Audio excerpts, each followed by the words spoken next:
All right, all right. Welcome to the Restoration Rebel Roundtable for March 27th.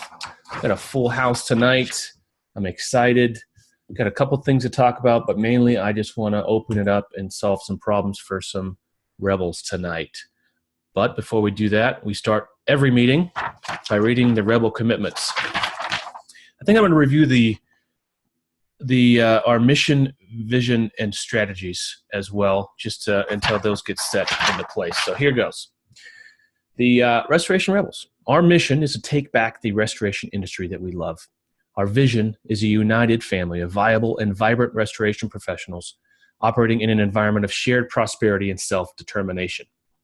Our strategies include empower restoration contractors to provide value without undue influence, empower the insured through education and transparency of process, use social and digital tools to create collaboration among industry segments, identify and promote to leadership those who will fight for the future and carry on the mission with integrity and consistency, develop local restoration professional networks, encourage rebel involvement in aligned associations, public accountability for those who seek undue influence and personal gain.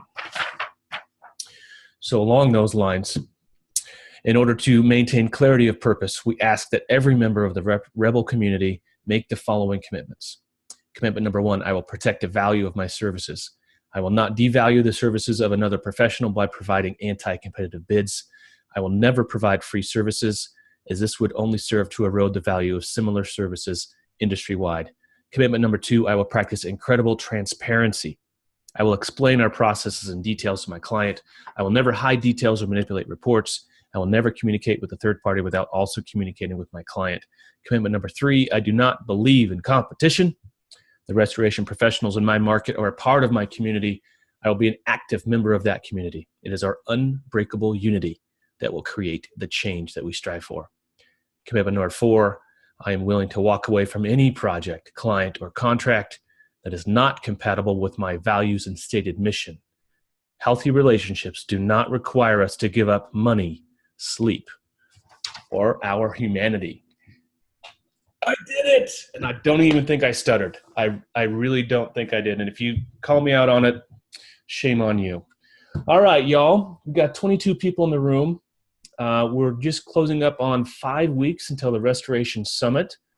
Let me talk about that real quick, since we're coming up on it. I think ticket prices go up, Clark, correct me if I'm wrong, by $150 on Saturday, yes?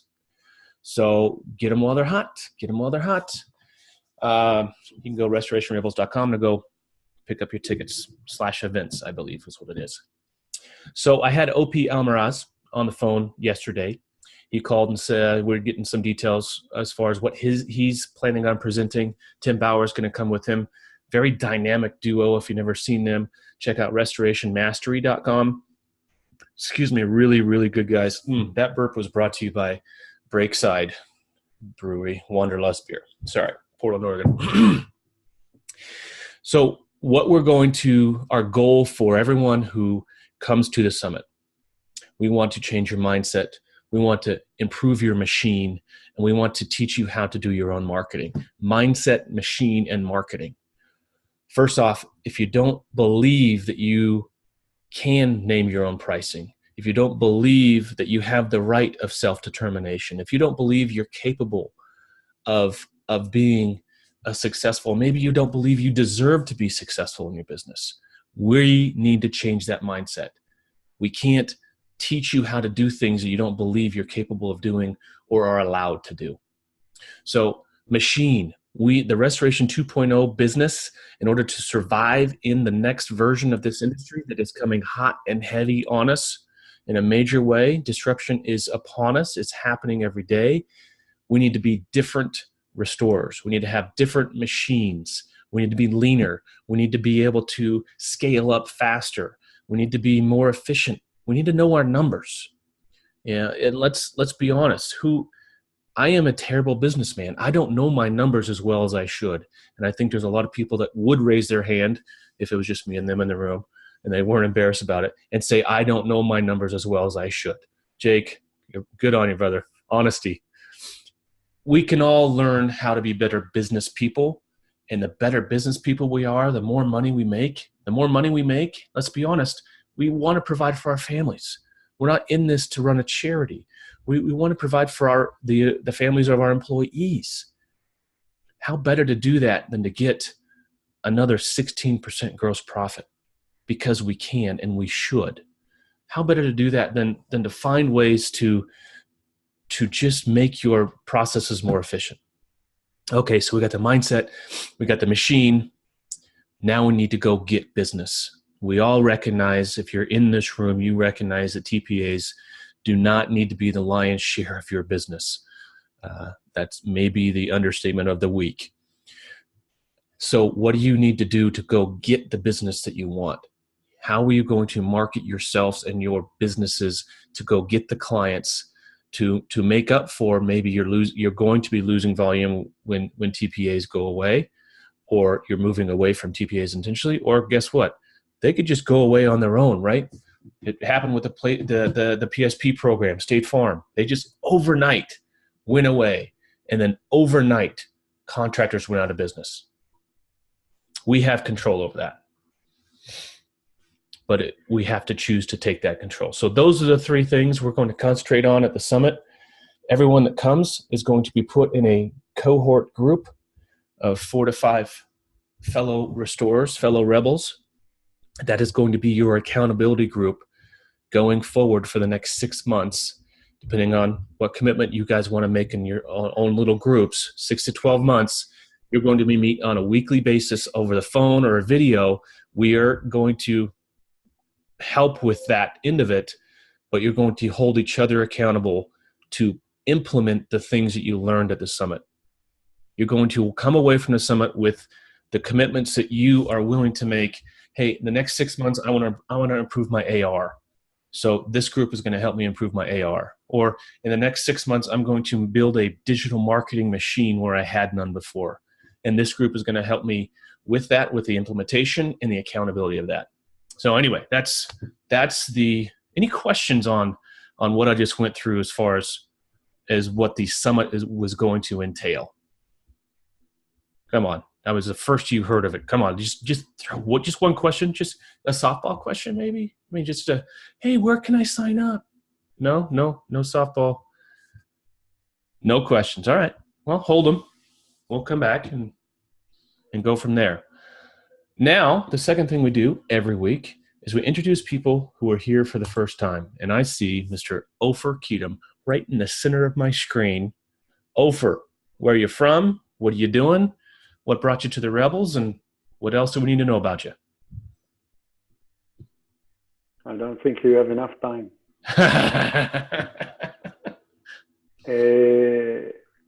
I'm in the restoration business for, I said, 5 years. We're closing 5 years.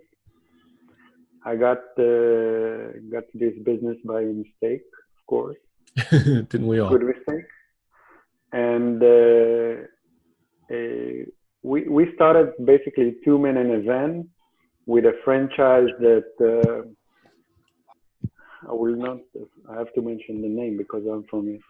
But we are from 911 Restoration, and we are a rebel in the system from day one, from the way the car design or the equipment, on the professionalism or everything. So we strive to be, it will be like a little bit more than I think. We strive to be the best, okay? And we said everybody can do our job, but service is what makes the difference.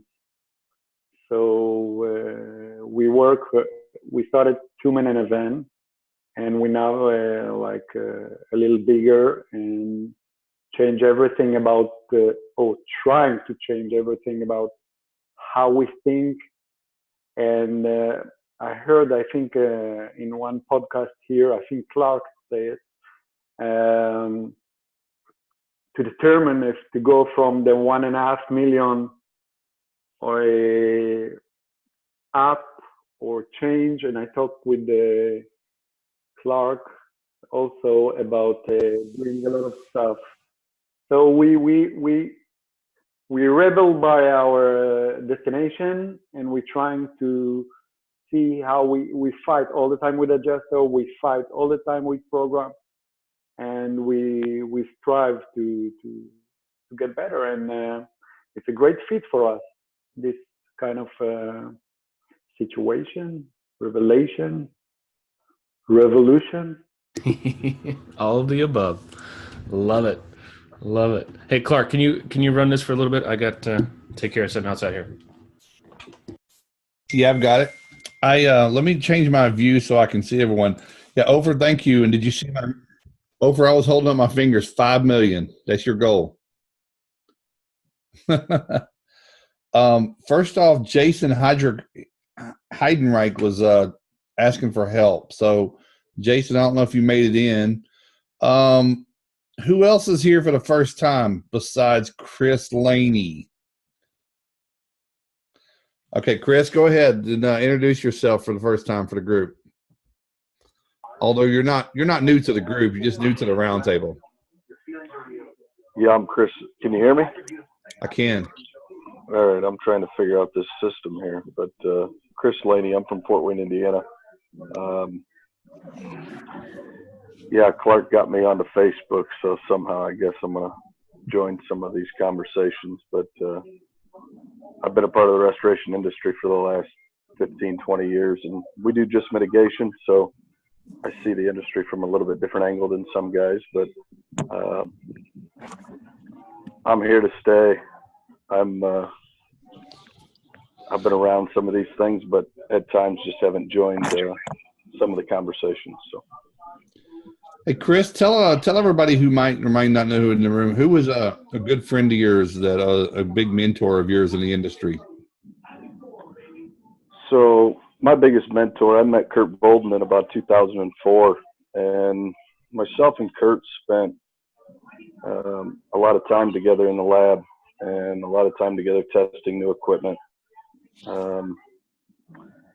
He probably was the biggest influence on the two patents that we have for the drying industry and the equipment we'll bring to the industry. But that's kind of my background. Specialty drying and drying very, very difficult type situations is what me and Kurt focused on for years. And unfortunately, in the last few years of his life, the industry saw a different side of him. But as I went through some of those times with him, I think the one thing I always understood was a guy that viewed the industry basically as a rebel, somebody that always wanted to think outside of the box and try to figure things out and do things differently. So that's one thing that I attribute to him, and my success and my company's success and what we do and how we do it truly started with him.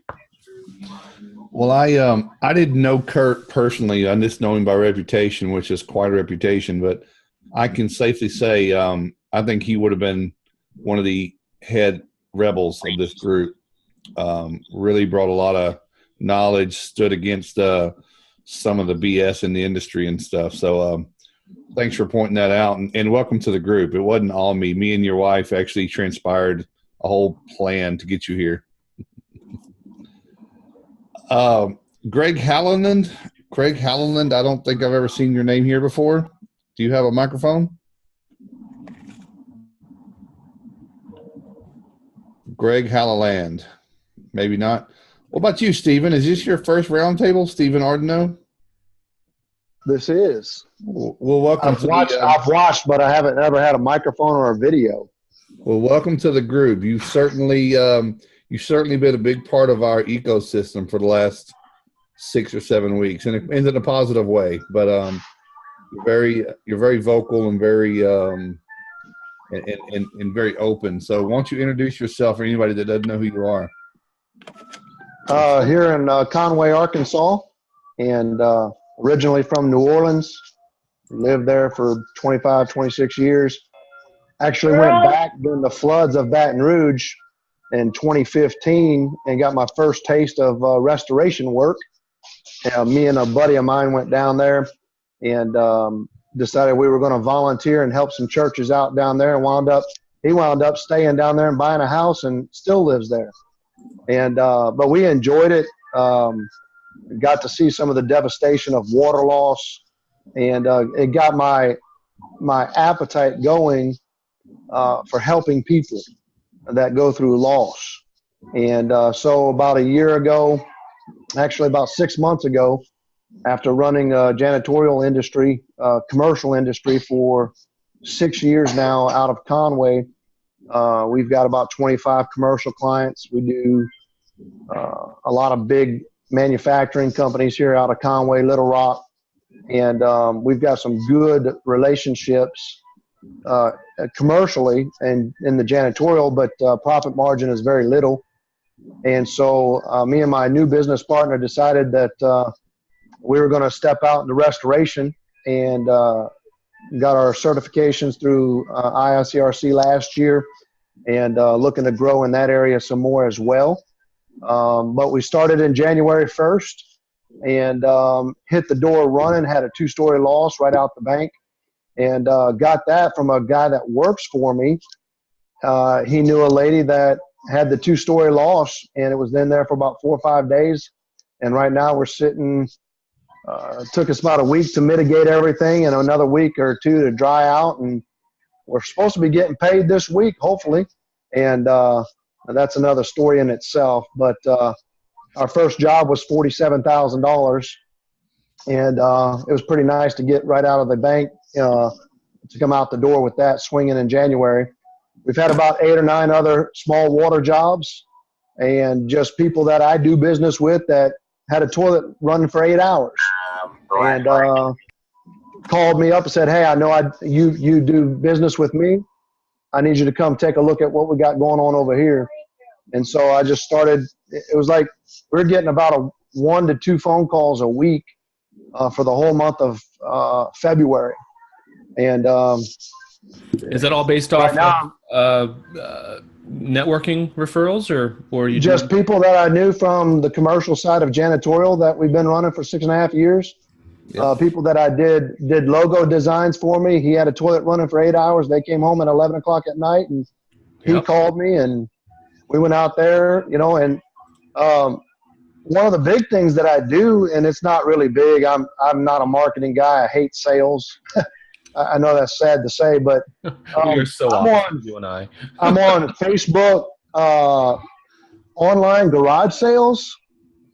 They've got them locally in your area, and all I do is post stuff about water damage, mold damage.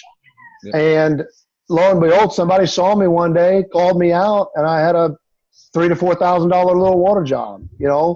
It's just about getting your name out there, and I just found a little niche that worked for me. And right now I'm glad it's kind of slow.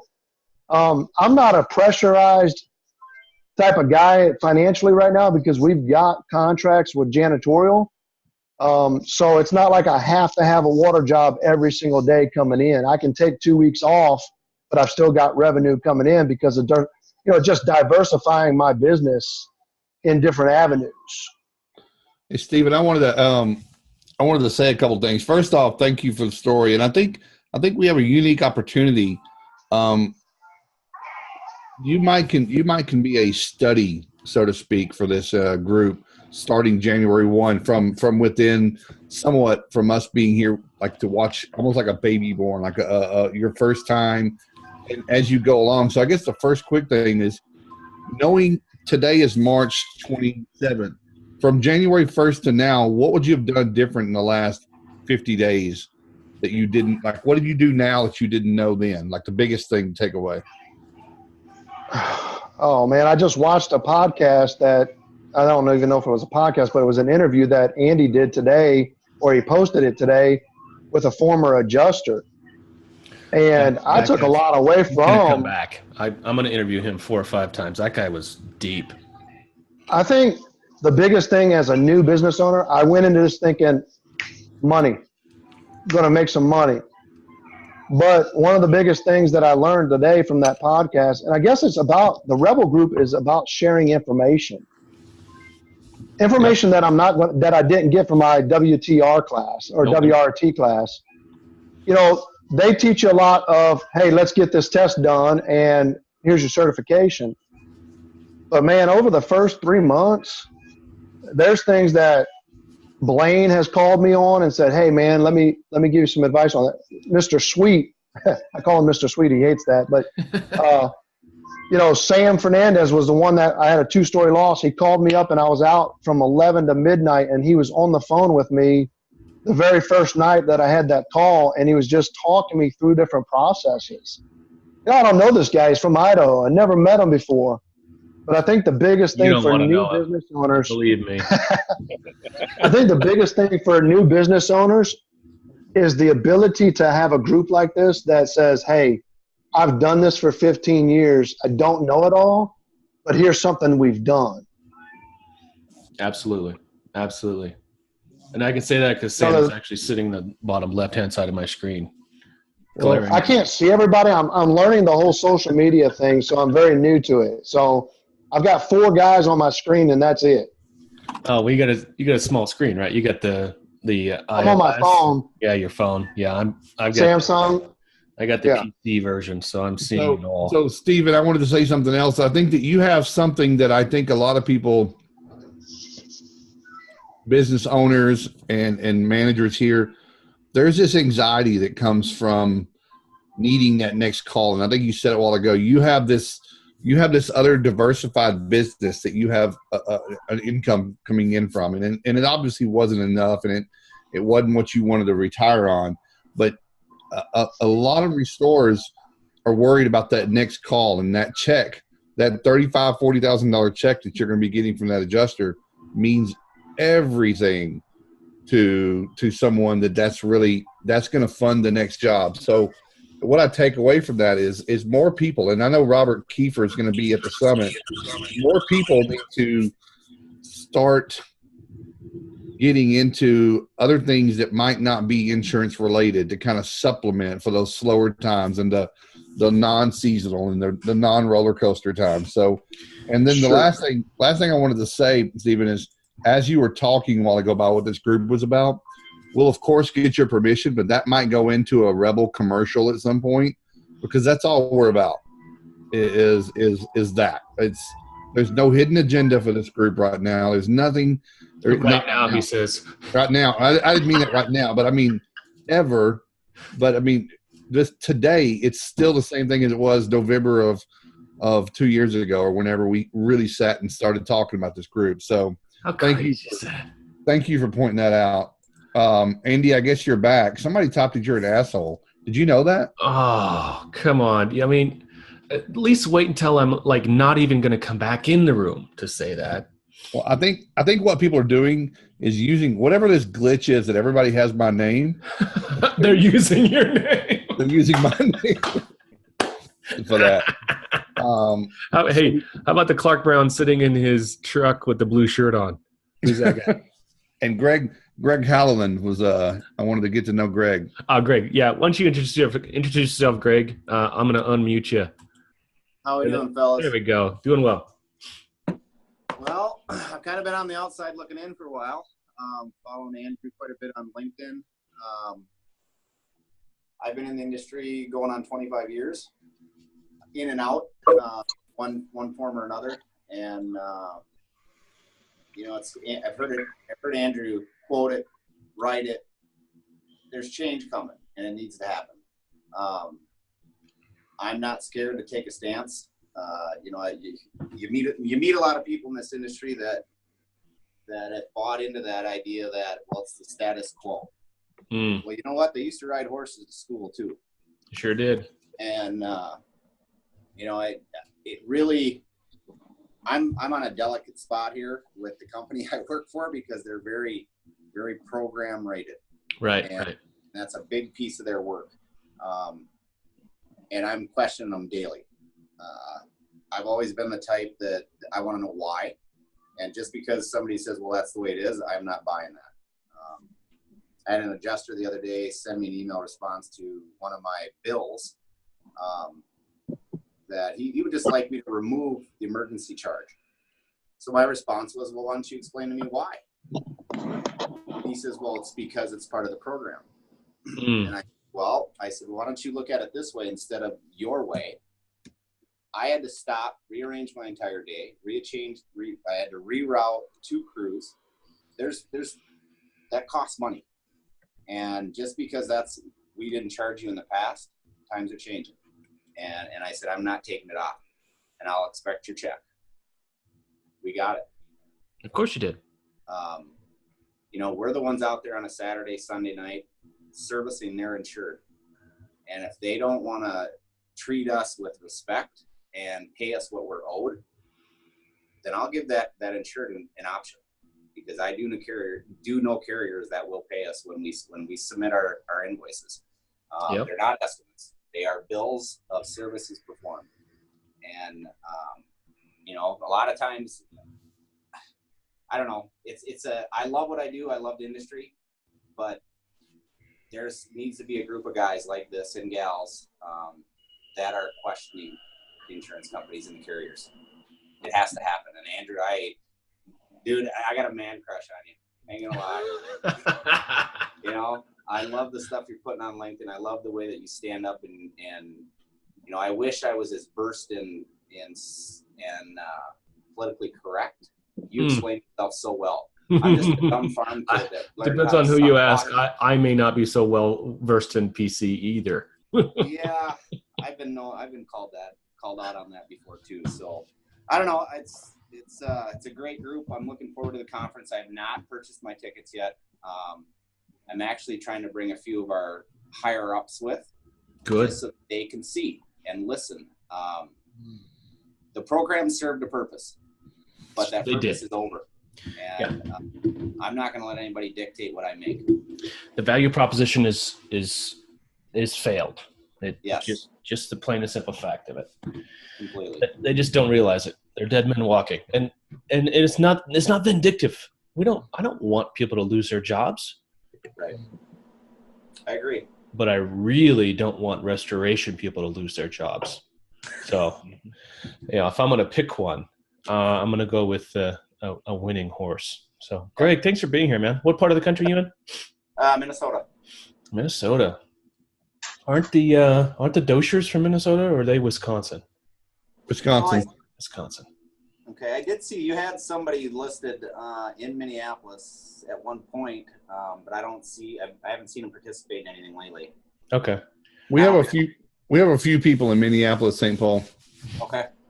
That's good. That's good. Well, I'm happy to tell you that I have no idea the names of all the members we have right now, which is awesome. Yep. Because a year and a half ago, I could name every single one of them. I bet. Oh, that was good. All right, Greg, I'm going to mute you. We're going to go. How many? We got a couple other new. Eric Funnel. It's the first time you're on the roundtable, yeah? If you can hear me, maybe not. Sitting in the dark. Where's Eric? I've talked to Eric before. Eric, you here? No, he's not. All right. We'll keep moving. Who is the Clark Brown with the blue shirt sitting in his truck? Where's Eric? I've talked to Eric before. Eric, you here? Yeah, I'm here. Can you guys hear me? Oh, there we go. Hey, Eric, turn off the audio to the Facebook. Right. We'll keep moving. Who is the Clark Brown with the blue shirt sitting in his truck? No. Who's listening to the replay? Oh, there we go. Hold on a second. All right, Eric. Okay, there we go. Sorry, this is the tough part when technology does not help us. Replay. Oh, all right, Eric, you're still playing it. All right, I'm going to turn that off. All right, blue shirt guy. How you guys doing? My name is Sean Richards. I'm from Boise, Idaho. Sean Richards, Boise. Okay, so you're not too far from, Idaho Falls is what, 3 hours? Yeah, about that. I just saw Sam Fernandez a couple of weeks ago. I took David Tweed up there to meet him. So nice. I saw Jonathan Grubb was in the call. Did he drop out? Oh, yeah.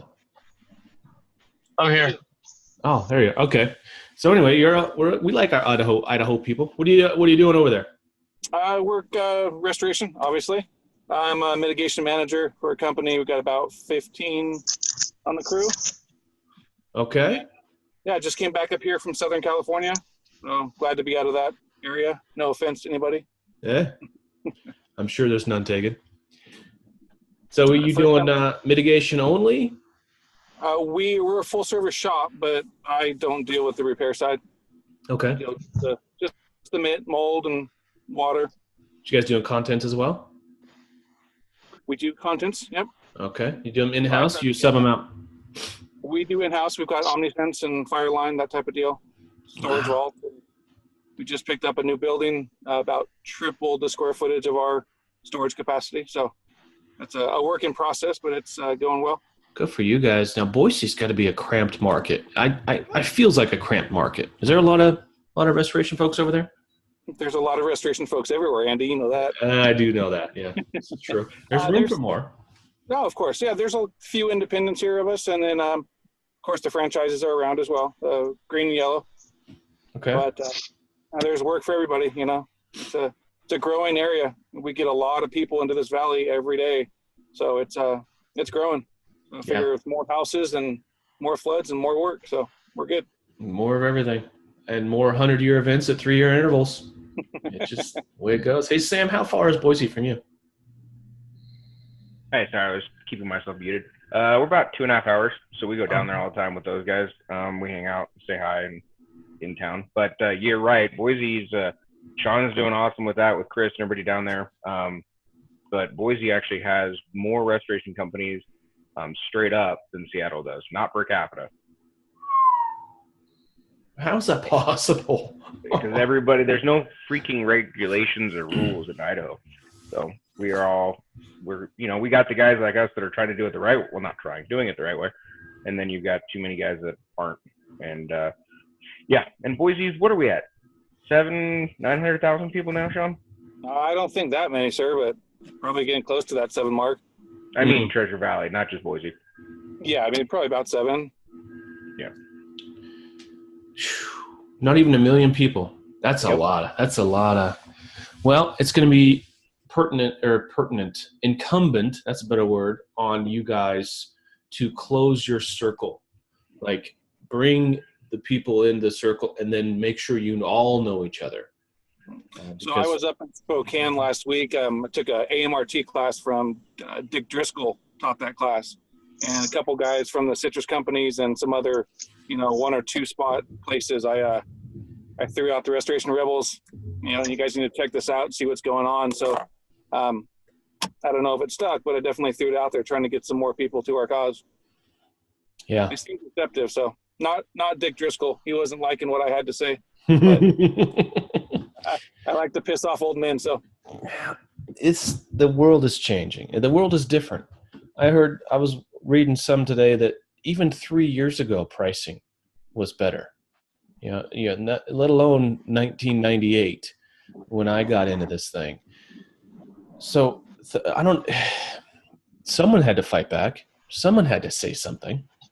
And what I really love is the number of people that are charging 10 and 10 or putting together their own price lists, just saying no to adjusters because we did it first. They might not necessarily be rebels themselves, but they're doing what we showed them they were capable of doing. And that is where the change is going to start happening. Any other first timers here tonight? It's got to be one more.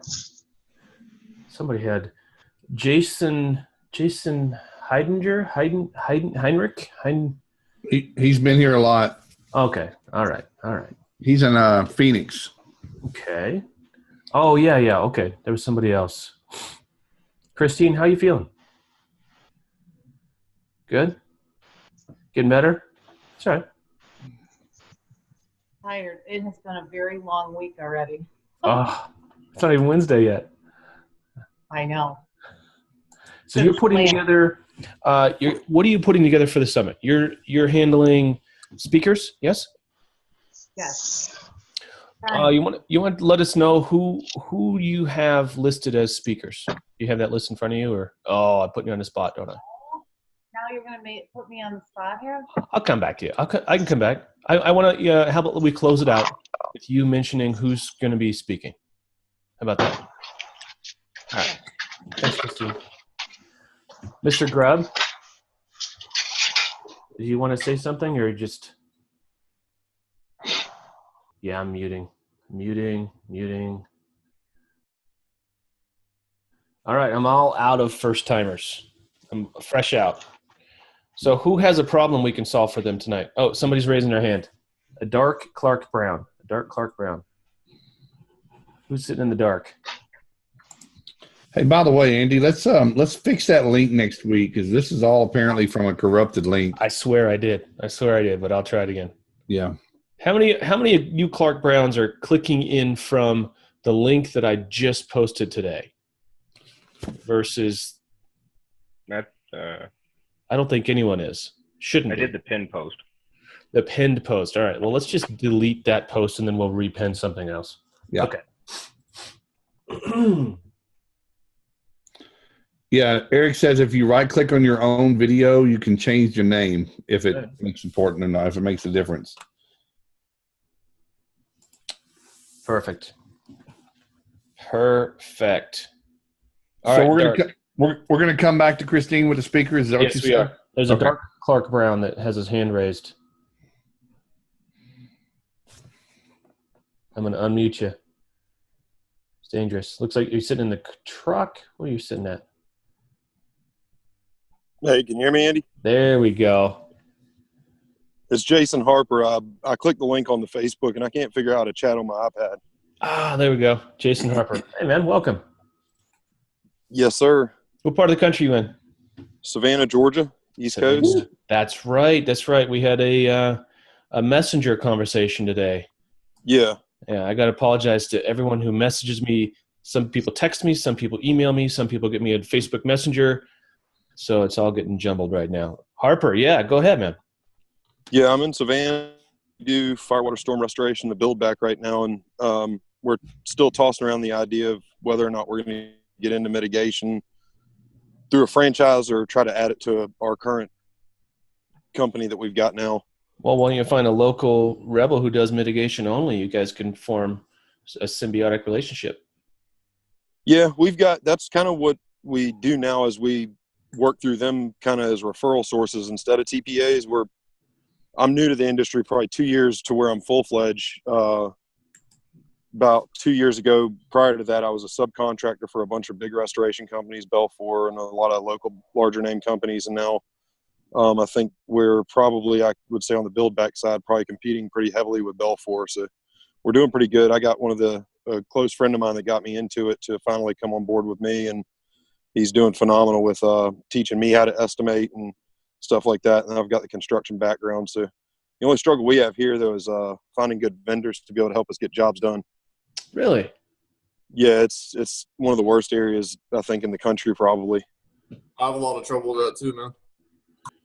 It's not an uncommon thing. I mean, we get probably 10 to 15 people a week or so that we try to hire and maybe get 50% of them to even show up. And yeah, that's the market for new problem is even just showing up, man. Wait, you're not talking about subs. You're talking about employees and subs. I'm just talking about subs, man. I mean, no way. Ridiculous. Yeah, people just won't. It's even both. Terrible. It's ridiculous, man. Or like extremely overpriced. It's all kinds of shit. It's so hard to find good people, man. Yes, it's very common here. Subs and because the new construction market right now is booming big time here. So as soon as that dies back down again, which I'm sure it will eventually, there's always going to be insurance claims still. So we'll start getting those vendors back. But large loss isn't a problem. But we do a lot of smaller, probably 15 to 75,000 range of jobs, and run about probably an active 35 at minimum usually that we're running at a time. And we got a pretty skeleton crew, so we stay pretty jammed up, try to work 7 days a week, and just trying to learn as much as I can about how to better the company to make it more of an enjoyable company to work for, and people desire to work for us versus not have such an issue with trying to find people. Yeah, that's tough. Now, refresh me. What were you doing before you got into restoration? I was a subcontractor for a lot of the other bigger restoration companies. Okay. And so I kind of learned a lot of the big do's and don'ts and got paid for it, I guess, is the way you could look at it. And but I've never worked for a company. I've always just subcontracted for them and stuff, did a lot of project management.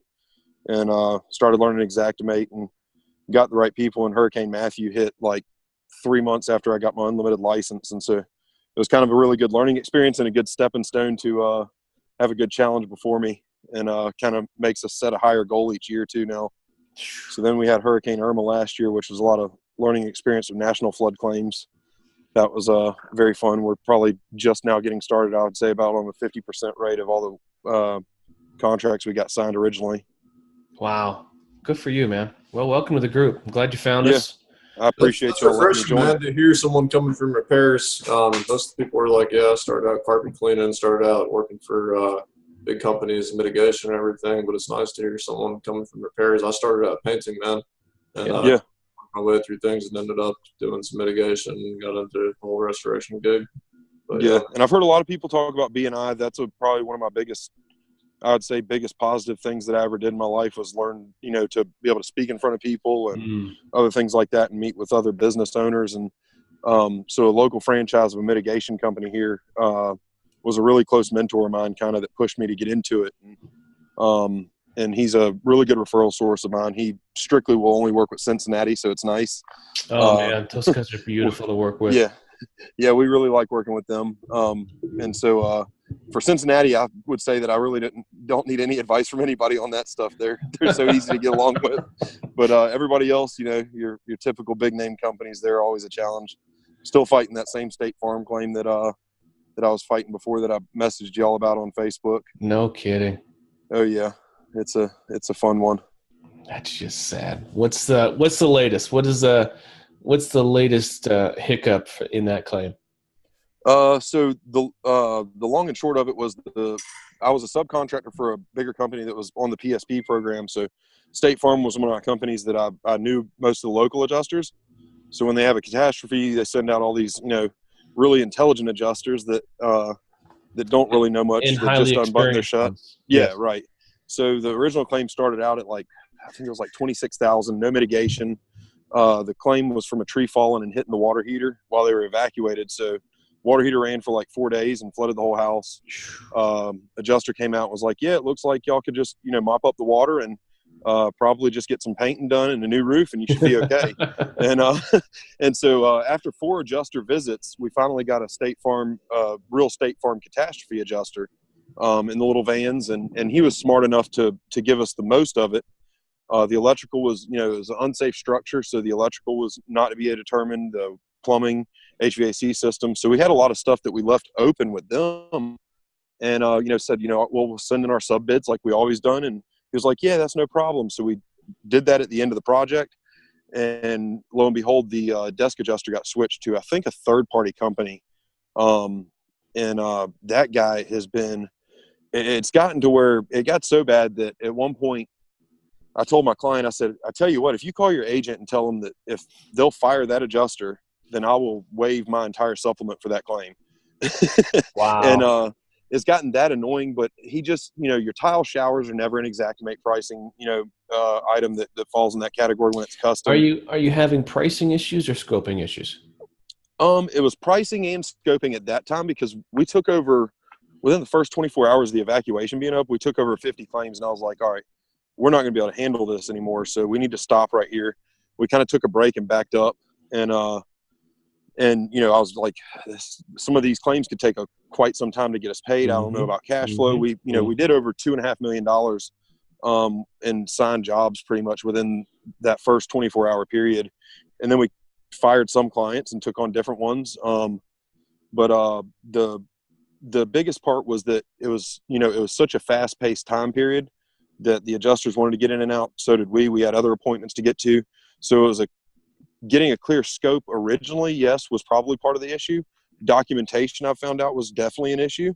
And photographs, but I've gotten probably over 500 plus photographs from it now from the client, the mitigation contractor, the contents company, and got them all to put together to where I've got photographs of everything the adjuster was asking for and justification on it. So my original supplement was just the bid items from subs, and he kept saying he wanted Xactimate pricing for everything.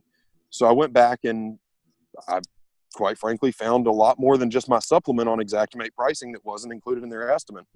So I called him like 3 days after just fiddling around with it when I had some time, and said, hey, here's where I'm at. You wanted Xactimate pricing. I'm starting to find a lot of stuff now that I'd really dig into your estimate. Do you want me to keep going, or do you want to settle at what I originally sent in on just my receipts? And he's like, well, I still need documentation, and started being more difficult. And he's kind of like a goldfish. Once you explain something to him, he starts all the way over again on the same subject, asking the same questions, just to kind of like waste your time. And so he has no clue. Long story short, I sent him a supplement for like $18,000 2 weeks ago. I think it was like a day or two after I posted that message on Facebook. And I haven't heard back from him yet, and I'll probably call him tomorrow if I get some time and I'm bored and just want something to laugh about. Yeah, at this point, I would say you gotta bill your client and let your client pick up the weight. Yeah. Now. There's just no. I think you've beat that horse. You've done what you can do. Anything further from you, I think he's shown you who he is, and so he's shown himself not to be receptive to you or your business or what you're messaging him. So bill your client. Yeah. Hopefully they got a good ACV check and they paid you that. But until that, then you're going to be waiting. You're going to be, hey, yeah. Well, we ended up doing client, very well. You got 35 days before we start filing liens because it's been this many days since our last work date, and just go that route. We're way out of lien rights on it. I mean, the claim's been finished for over a year now. And you've been messing around with a supplement for over a year? Well, he didn't get back to us on it until we finished the job. No, it's probably been about 8 months. So we finished it, and then he didn't get back to us on our supplement until like the week after Hurricane Irma. And so I said, you learn all the lessons, my friend. Yeah, it's been, like I say, it's been a great learning experience for me. We've got a great CRM site that we use that our guys are able to photograph things in the field now for change orders and supplements, and they end up having to pay for it if they don't properly do their job. Sure. Okay. Yeah. So we've made some major improvements. Yeah. What's happened is you let an insurance company push you out of lien rights. When if you would have just kept those lien rights and kept the heat on them, this wouldn't have been paid. It would have been 6 months ago. There's just no two ways. All right. Let's not. Anyone have any input on that situation or disagree with what I was just going to add, man, there is a lot of control with, there's a lot of impact and control and time in all kinds of ways. Like just adding a late fee is a big deal, I found.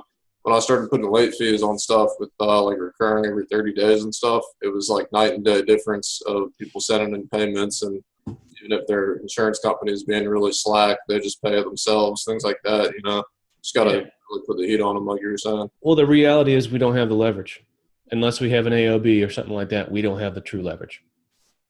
And so we just keep as contractors, there's 1 or 2 or 3 things we do have leverage on. And one of us, exactly. Jake just said late fees. Hey, every month it's going to be 8, 9, 10%, whatever it is. Lien rights. I'm sure someone else could have some other input. Sam, did you have some input on that, or just left your hand hanging out there because you're polite? No, I was just waiting my turn. Step up, brother. Step up. Step up. Step up with the mic. There you go. No, I guess I was going to talk about something else too, but it actually works together. So lien rights are a big deal. 2 or 3 couple of things that we've got going on. One of them, we had just talking to farmers today, and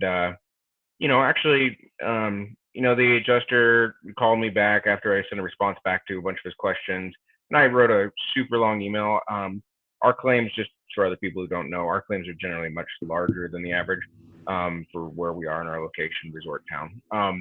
So bigger losses. And so with the clients, we tend to engage a little bit more in that. We try not to delve too much into all that. But anyways, answering those questions to show that the type of clientele that we're dealing with, if you're dealing with a $50,000 or $300,000 loss, they like to know those answers. So we did that, wrote them a big email back, answered all the stuff, but ended with a polite, I called the client first, but ended with a polite, hey, if you're not going to pay anything, or not anything, but if you choose not to pay those, we're just going to go ahead and charge the client. Talked to him, we made friends afterwards with it. He's just a desk adjuster. But, talked about, hey, let him go through some of his spiel. Said, hey, I understand you got a shitty job, dude. And I understand. Your boss is telling you need to get this down by a percentage. What type of ammo do you need? I can provide stuff for you. What do you need? And he was happy about that. We ended up laughing at the end of it. He didn't cut some of the stuff. He just doesn't have the ammo to pay for. Not from us, but just because his boss just doesn't want to pay attention to OOP. And so we laughed at the end of it. And it just was great for some of my project managers to hear, because I said, well, at the end, indemnification, bud. I mean, what charges the client will pay it. And you guys are just going to cut a check anyway. So I'm trying to short circuit this and not make everybody wait and be angry at your insurance company. He's like, well, that's not true. I've actually had claims where we didn't pay, even though the client did pay that. And I said, well, I understand that's what you think is happening. But as soon as the client says, great, I have this paid, you're going to tell your boss is telling you to tell them to go away. The client may go away for $500, but when it's a $30,000 they don't go away. They say, no, why am I not being paid? And as soon as that answer comes and they've paid it, that indemnification clause actually kicks in before you go to court or anything, and they pay. And just to work with that on there, we just had several of them. We had a client pay us almost $100,000, okay, just for stabilization and contents back out, not even mitigation yet. Wow. Okay. They stroked a check. Yeah. They, and I don't mean any of the fake, like, hey, they copied a check. I mean, I have money in my bank. Okay. She's the politest lady from California, secondary home, that type of stuff. She was thrilled with how we handled it. The contents, the pack out, the OmniSense, the monitoring. She hasn't heard from insurance. She's like, I really need to make sure you guys get paid. I got a little bit from them. They gave her like $30,000 for the repair estimate that they came out. She sent us that and sent us the rest of it, and sent it over. And now all of a sudden they go, wait, she's paid all this? And I need to make a video of it because I'm going to get the adjuster back on the phone with all that and do like Parker. But the same exact stuff happened. As soon as, you guys, it does work. Let me tell you what, if you can get a client to pay you, I know it's hard. And I mean, we're dealing with big dollar amounts. I don't have clients that pay me $100,000 all the time for, just beginning the work. But once they do that, all of a sudden all the arguments go out of the world. So it's a big difference on there. Well, notice that. How far did you get in writing? How far did I get what? You weren't able to settle this thing in writing. You weren't able to settle it via email. No. So, and what I'm getting to more and more is we need to have conversations. We need to have conversations with adjusters. We need to pick up the phone and have the conversations, because the conversations we can have over the phone are very different than the ones we can have in writing, in email, because they just plain can't put certain things in writing. They can't say, I've paid this before, and put that in an email, where they can say to you over the phone, oh yeah, I've seen this paid for before. Okay, I just needed to have, I needed to ask. And that's the thing, is most of these guys, they're required to ask. Notice how every email you get, everyone here has gotten that email. Please, will you please remove your late fee? Or will you please remove your after hours charge? Or are you willing to change your after hour labor to regular hours labor? It's always a question. And a question they have to ask. You don't have to say yes. You can say no, but they have to ask. You get them on the phone, and it takes time. How long was that conversation? 30 minutes, 35-minute conversation? Yep. But it was worth it for $30,000. Yeah. Yeah. So we've got to stop. And it really, I rewatched the Patrick Callahan interview that I did before I posted it this morning on YouTube. We've got to be aware that these insurance companies have their moats in their walls, in their anti-trebuchet, anti-siege weapons, because they are under siege every day. So do we really want to be charging the front gates of the castle every day with every email we send out? Or can we find a softer way where we can send our liaisons with the white flags, and we'll meet under the cover of night, on the grassy knoll, and hack these things out in person where it doesn't have to be a battle. Anyway, if you haven't watched that YouTube, it's Patrick Callahan. It's going to be on the Claim Clinic podcast here as soon as I get it edited. He had some really, really interesting perspectives on the claims process. And it doesn't have to be a fight every single time. But there are things they cannot say in an email that they can say over the phone. And we just have to get better at giving. We have to give better phone, people. Give better phone. That's today's And I word. would also push back on that too, and not just phone. We use Dash currently. Okay. And there's lots of options. I don't mean to be pushing for them, but we send out a daily email, and I'll send anybody that wants an example of that. Some of them are awesome, some are whatever. But we actually take screenshots.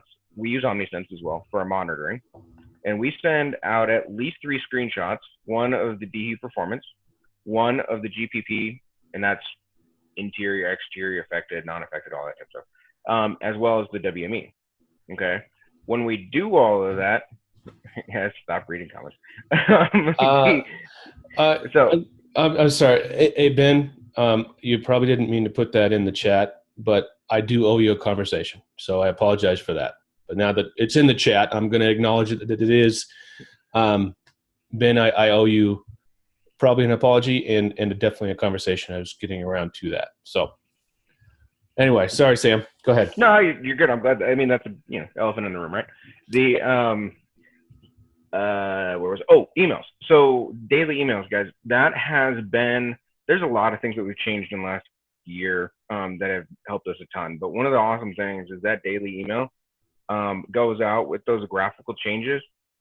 There's a couple things that are awesome. It's a hey, here's what's going on, without too much explanation, right? We don't want to get too deep. It's a journal. It's a daily journal.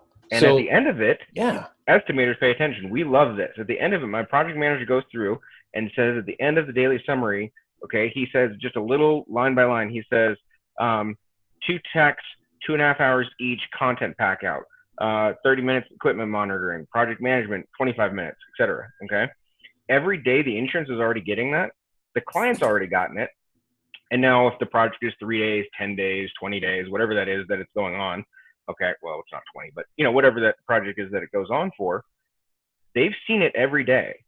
Then the bill comes. They can't say that they didn't see it every day. They didn't see it. And then the adjuster. Oh, you didn't tell me. Exactly. And the adjuster comes, and not the clients don't mind. It actually works great to get the client on our side, because the adjuster comes back and says, well, we're not going to pay for that supervisor hours, or you didn't spend that much time monitoring. And you put that, and they don't send it to them in an email. They call us or send that. And we respond to everyone in an email, bring that back to everybody's light. And the client goes and looks and says, Mr. Insurance, are you fucking crazy? Excuse the language, but exactly right. They sent this to you every day for the last 2 weeks. And where was your email reply saying stop work, or we're not going to pay for that? No, it wasn't there. Yeah, exactly right. No, I like it, and I think that you picked that up. That's definitely a Mr. Sweet technique. Yeah. Is that something you implemented because of David's work with you guys? Yes, that's definitely it. Well, we were doing summaries to clients. I was having my guys follow up on Tuesdays and Fridays with phone calls and then recording it in Dash. However, we just moved up one page, and it's been the daily email has been massive, because on long projects, the clients check out, the insurance adjusters never pay attention, and it's just fantastic documentation where, honestly, guys, if we're doing $1,500 to $3,000 jobs, they don't really care. And the adjuster, his boss, and his boss probably don't know, but that guy's boss and upper levels, honestly, I truly believe they know that they're getting a fantastic deal in the market right now, because a $1,500 or a $3,000 loss, generally, not that it should be astronomically more, but maybe it's a $3,500 loss, or it's a $4,500 loss. They're happy. They complain a little bit, but they don't complain too hard, because all of a sudden they don't want everybody testing for asbestos. They don't want everybody doing all the other stuff. That costs money. Exactly. So you push on that, and all of a sudden you do those daily emails. and you beat them at their own game. Yeah. You put enough documentation in the hand. Nobody. What are they going to say? They argue back, and they look dumb. You know, why are you coming back a month later when you've had this every day? Exactly. Blaine, you got something to add? Yeah, how you doing, man? Good, man. How are you? It's Monday still, it seems. Yeah, it feels like it, man. That's good to see you. Good to see you. Good to see you too, brother. Hey, man, I just wanted to reach out to everybody. I know it's getting late, and we've been on the call for a while. You know where I'm coming from. You know, I just want to really try to encourage everybody to try to help each other out. You know, we've got over 2,000 members in the group now, which that's pretty cool. It's amazing. That's awesome. And but a lot of the people are newer and they don't know everything and they're trying to learn. And I feel that when we attack people, and this is a big thing with me, and I think you know that. You've known me long enough. I'm a very helpful type of a guy. We need to all adopt that kind of a mentality. We need to help each other. We can't beat each other down. You don't know what you don't know, right? Mm-hmm. And you know, and I think that there's, you know, we're missing a lot of engagement from a lot of the newer folks, because they don't really feel confident maybe in what they're doing and don't want to speak up. And I think they don't want to look stupid. They don't want somebody to call them out. Yeah. Exactly. And you know, if I'm just talking from the heart here, you know, I'm part of this group 100%. I'm all in. And I think that if we can all treat each other like the relative that you actually like, and just help each other out and kind of guide the way without beating them with a bat. Yes. I just think from me that would be appreciated, and I wish everybody well. That's it. Oh man, thanks for that message, Blaine. You're exactly right. And if you go into other groups, I've been in some adjuster-centric groups that someone says something, and it may be right, you know, but it's wrong from somebody else's perspective, and you just get this dog pile. I have not seen the dog pile in our group. I have seen some heated discussions, but I think Blaine's exactly right. If we can just keep in mind that we're all in this together, if we have people that are afraid to ask the questions that they need answers to, they're not going to get what they need out of this group. And we're not going to get what we need out of them, which is their commitment and their unity and their energy. So do y'all think that really still happens a lot? That was really big early on, but I thought we pretty much squashed that. So I haven't seen any really heated discussions in our group. Hey Blaine, have you seen that happen with anybody new? Yeah, there was one, you know, just a couple days ago with the guy with the simple green, you know, on the crawl space full of sewage, and you know, distributor. He wasn't new, Blaine. Blaine, I'm sorry. I thought you might be talking about that.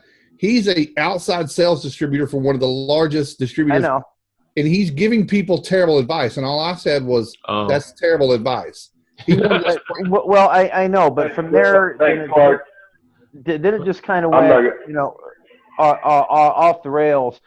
And, you know, I know it's wrong. You know it's wrong. But I think rather than, you know, I think that a lot of times we have this witch hunt mentality, just because some of the shit that's being said is just so ridiculous. You know, what are you talking about? You know, it's like that guy with the Windex on My Fat Greek Wedding.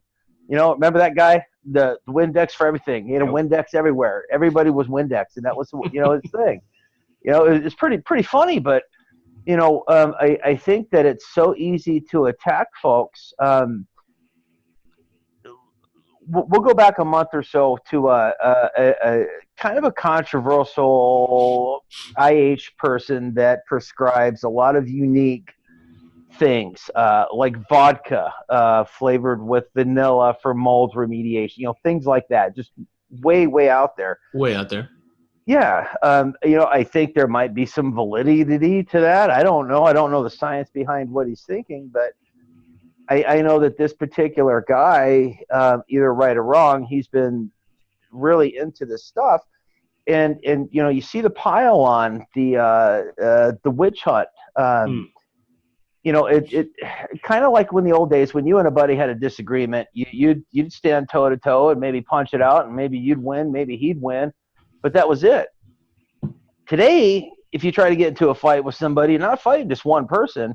You can either fight a gang of people or a firearm of some sort. We've lost the ability to discuss things in a reasonable way, understanding someone else's perspective on what it is they're saying. You know, I could be in this industry for 25, 30 years working for a distributor, and all I know is what I've been told, right? Blaine, can I jump in on 1 second for that? Yeah, oh yeah, of course. So Chris has something to say too, but all right. Okay. Yeah, mine is fast. All I was going to say playing is referee here in a second. Go ahead. Perfect. For Clark and Andy, Blaine, et cetera, you guys are doing great jobs. I understand it's hard being a leadership position. Gotcha. What I would say is I am part of the peasant group, right? Part of the lower class citizens here. Whatever. No, but looking at that, just a reminder, and I don't want to be out of place with that, but a reminder that as leaders, just as a lot of us are business owners or managers, you guys have to set an even higher tone than us, right? So if I was to jump on the Simple Green guy and say, hey, that's dumb or that's bad advice, right? Let's just say that. That's one thing, because I'm one of the general populace, call it that, jail term. One of those guys. But if a leader comes in and says, and Clark, I'm really not trying to pick on you, bud, I'm really not. But if you say, hey, that's dumb, it basically gives a lot of the population free reign to go in and be like, let's go, you know?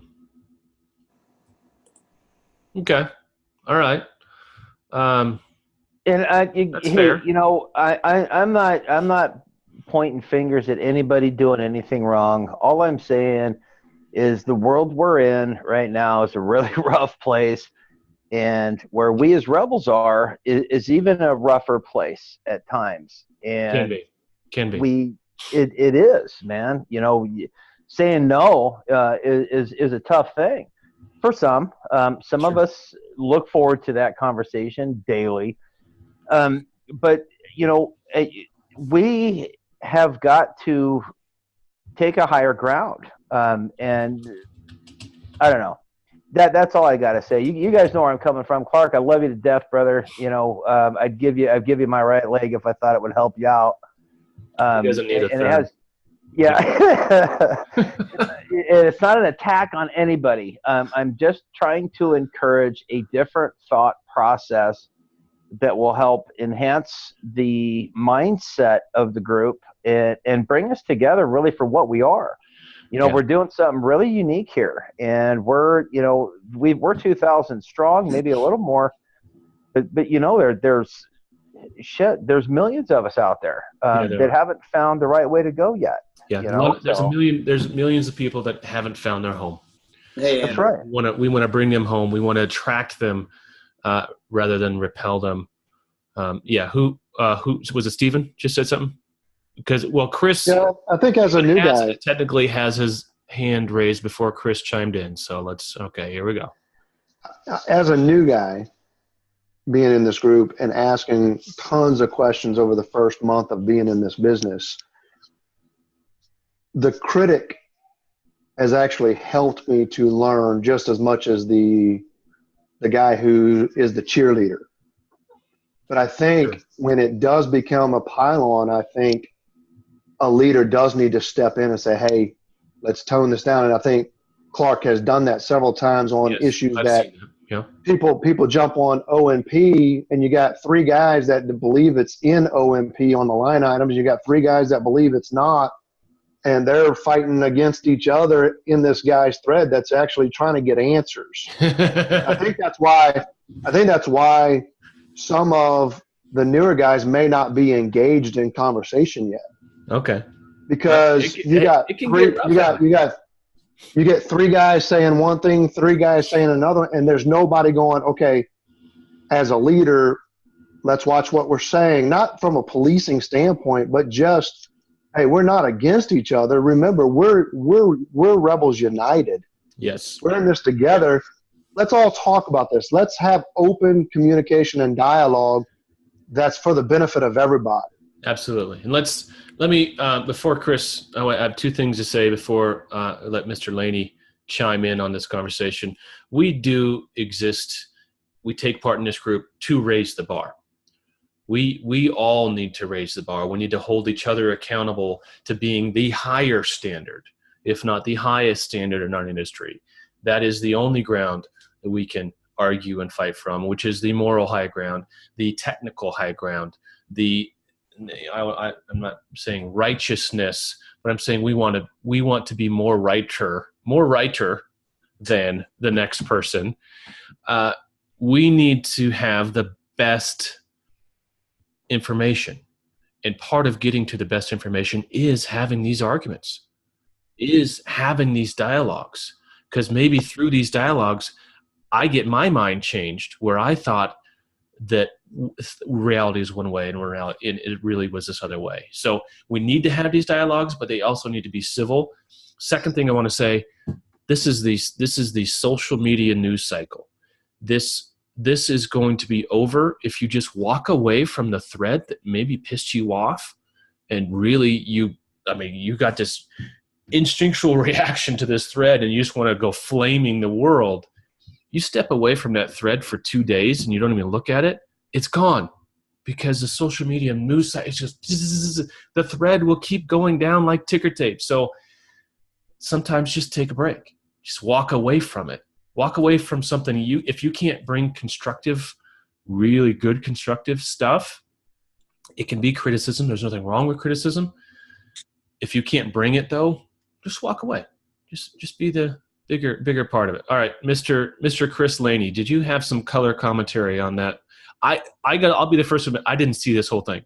Evidently there was a guy selling Simple Green to cure cancer, and some guys jumped in and said probably wasn't the best tool for the job. Is that cover it, Chris? Let me know. Well, for me, this just happened. I think it was last night or earlier today. I just joined Facebook for the first time in my life, and this was that's right. And I joined I joined this group, and I joined the group. Obviously, you guys know I talked to you and Clark before this group ever started, but to see that and to see, I saw Clark's response, and obviously I responded, and I think that's going to be one of the large challenges of the group. I think with the amount of people so quickly involved in a group, you are going to have misinformation out there. Yes. And as that misinformation comes out, I think the problem that the group as a whole will have is that there's so many people involved within that group that it can hurt the group. It can hurt where you want to go. And that's the challenge I think I have from my perspective and my background and what I do. And I don't know, man, it rubbed me so wrong to read that and knowing that our industry as a whole, that's being placed out there. It shows, and I go back to what Clark said when I first joined today, or said today, was Kurt Bolden is turning over in his grave knowing that somebody is out there putting that information out for somebody to read, to say, this is a way. James Calloway was looking for a solution to his problem. This is not a solution to his problem that has zero credibility that somebody's putting out there. That's a problem. It's a huge problem in our industry. For sure. The lack of education for mitigation contractors in our industry is as large as they get. And I think that it made me ill. And I think, guys like Robert Kiefer that we've done crawl spaces for years and dealt with that stuff, you just roll over when you read that, and you don't want the information that's being put out there to hurt the group and stuff like that. It's I think dangerous. does, and I think that's where Clark, it is dangerous, and I think that's where Clark was coming from. Oh, I agree. And I wholeheartedly commend him for saying it. It's the truth. And I agree with you, Blaine. It's not about getting into an argument, but if you don't know, you don't know. But don't put it out there like you do know. Because it's like if someone were to jump in and say, oh, you don't really have to do asbestos testing. I've gotten away with it. You don't really have to do that. We need to shut that down in a hurry, in a meaningful way, because that is just plain wrong. I can't disagree with what you just said, Chris. Greg, you've been waiting so patiently. No, and you know, guys, I try to live my life pretty simple and keep things black and white. And you listen, you can hear these kind of disagreements, arguments in every trade across the board. It's kind of back to the old competition thing, you know.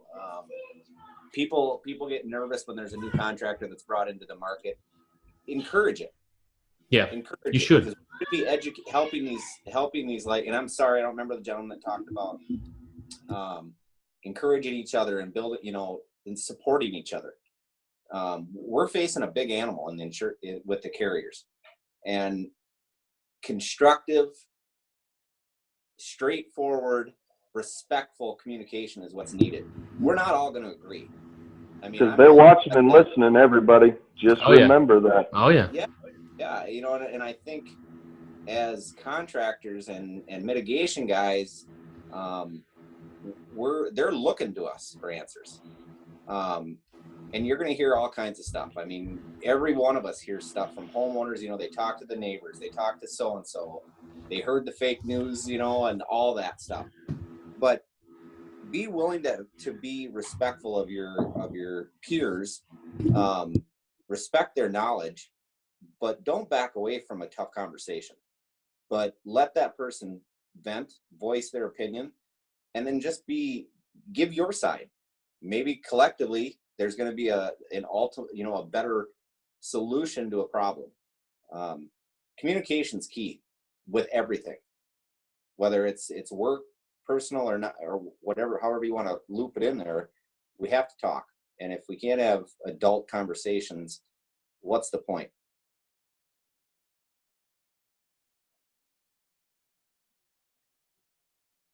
I think Andy walked away. Thank you, Greg. I agree. I agree with Blaine. I agree with Sam. I agree with Chris.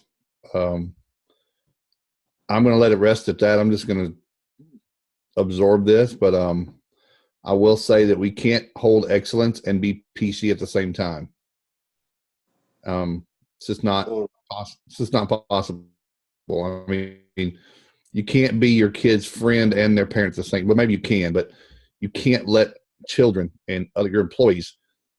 You can be kind and you can be stern at the same time. But anyway, I get you, Blaine. I hear you. Hey guys, I mean, the reality is let's I just lost my train of thought. Sorry. Happens to me all the time. You know, the beautiful thing about those trains, they usually run on a schedule. So it'll come back. At 3 a.m. Exactly, because that's the next scheduled train. Yep. Oh, man. I want to say, first and foremost, it takes a lot of work to manage this group. And we're just getting started. And we're going to make mistakes along the way. I don't want it to be lost, though, the amount of time that it gets spent every day managing the comments and listening to complaints and regulating. It takes a lot of effort, and Clark has stepped up in a major way to handle that. And he's a freaking genius. So he might have an opinion on some things that are restoration related. So I just lost him from my screen. I think he knew I was about to talk about him, so he went away. But I see the other two imposter Clark Browns, so that's good. I'm going to wrap this up. Anyone else have any really important last words for the day? Nathan, you were squirming in your chair a little bit earlier. No, I just wanted to ask you a question about, is this open question time? This is open question time. Yes, sir. So I have I've recently started to get more involved in the repair estimates that get written in my company. Yes. And I have an adjuster right now is telling me that I need to remove all the labor minimums from this repair estimate that I wrote. And the labor minimums obviously are automatically applied through Exactment and stuff. And all right, I got an answer for you. But first, we're a little bit over time, so if you guys want to drop out, feel free. We're not going to hold it against you, but I will definitely. I've got several answers to that question. Okay, that's the only problem you had, labor minimums. And of course, he wanted me to remove the supervisory hours and stuff. I told him. I mean, I removed that, but I bumped up my overhead by 5%. So it's either one or the other. Gonna get it one way or the other. Well, yeah. How big a job is this? It's not very big. It's like 10 grand. Okay, 10 grand. So you might be running up against the labor minimum stuff. Here's the deal. Labor minimums are what, $250? What's the highest one? Plumbers $375 or something like that. Yeah, we're not talking a lot of money, but on $10,000 or $300 is it's more than 1%, right? Math is not my thing.